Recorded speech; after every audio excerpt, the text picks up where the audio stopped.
चित्तचोर. चित्त म्हणजे मन, मन चोरणारा कोण? कृष्ण. हा कृष्ण गोकुळात रंग खेळत आहे.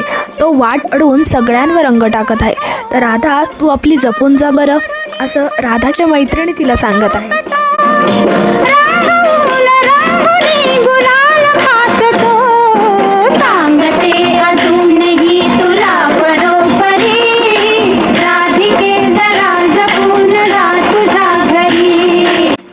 पण आपला कन्हैया थोडी राधाला रंग लावल्याशिवाय राहणार आहे.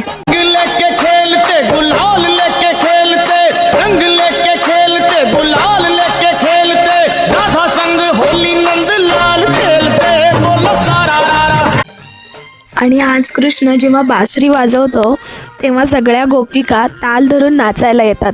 म्हणून या गाण्यात गोपिका म्हणतात, चित्चोर तुझी बासरी वाजवतो आणि आम्हाला किती नाचायला लावतो.